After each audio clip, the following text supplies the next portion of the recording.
Muito bem-vindos, minha gente querida. Começamos com o livro Deus Sempre, de Emmanuel, Tempo e Conta. Deus nos concede a cada dia uma página de vida nova no livro do tempo. Aquilo que colocarmos nela corre por nossa conta. É a história da responsabilidade, cada um tem a sua. Muita responsabilidade pelo que faz. Vamos para o Livro dos Espíritos. É a pergunta 943, num novo item: desgosto da vida, suicídio. De onde nasce o desgosto da vida, que sem motivos plausíveis se apodera de certos indivíduos? Efeito da ociosidade, da falta de fé e também da saciedade. Para aquele que usa de suas faculdades com um fim útil e de acordo com as suas aptidões naturais, o trabalho nada tem de árido e a vida se escoa mais rapidamente. Ele lhe suporta as vicissitudes com tanto mais paciência e resignação, quanto obra com o fito da felicidade mais sólida e mais durável que o espera. Eu acho que é o que a gente chama hoje de depressão, desgosto da vida. E que hoje tem um estudo mais aprofundado, né? Mas esse item aqui, no capítulo das penas e gozos terrestres, ele é bastante extenso, então vamos nos aprofundar nas próximas leituras. Uma pergunta de cada vez. No livro A Gênese, a gente está falando dos fluidos e hoje entramos no item Catalepsia, ressurreições. A matéria inerte é insensível, o fluido perispirítico igualmente o é, mas transmite a sensação ao centro sensitivo que é o espírito. As lesões dolorosas do corpo repercutem, pois, no espírito, como um choque elétrico, por intermédio do fluido perispiritual, que parece ter nos nervos os seus fios condutores. É o influxo nervoso dos fisiologistas que, desconhecendo as relações desse fluido com o princípio espiritual, ainda não puderam achar explicação para todos os efeitos.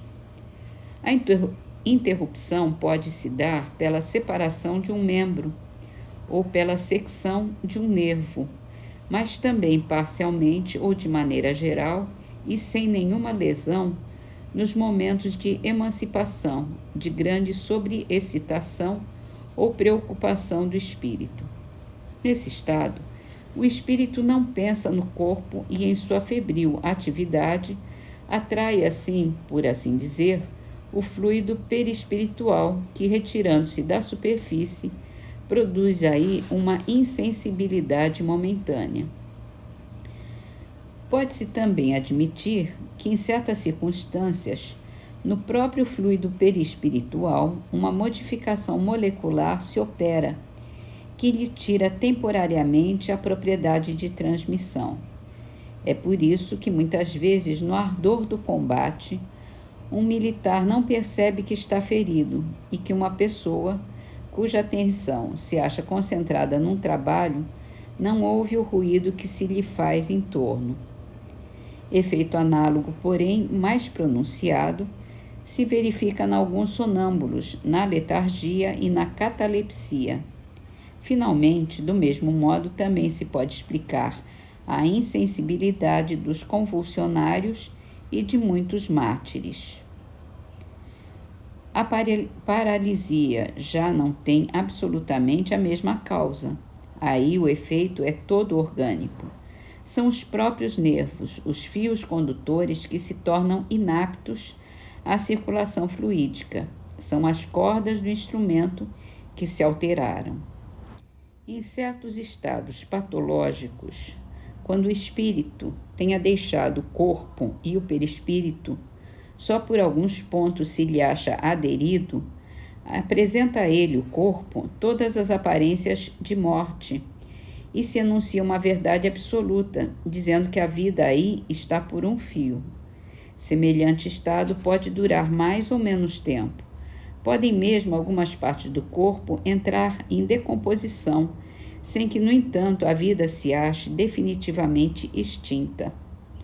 Enquanto não se tenha rompido o último fio, o espírito pode, quer por uma ação enérgica da sua própria vontade, quer por um influxo fluídico estranho, igualmente forte, ser chamado a voltar ao corpo.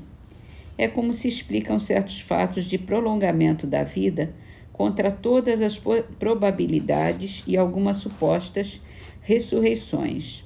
É a planta a renascer, como às vezes se dá, de uma só fibrila da raiz.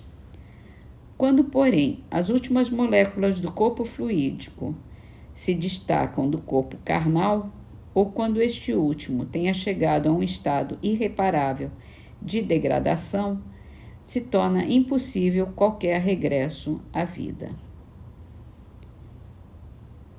Muito bem, muito boas explicações. Eu acho que a ciência já adiantou um pouquinho, mas ainda tem bastante coisa para a gente descobrir sobre perispírito dentro da ciência oficial.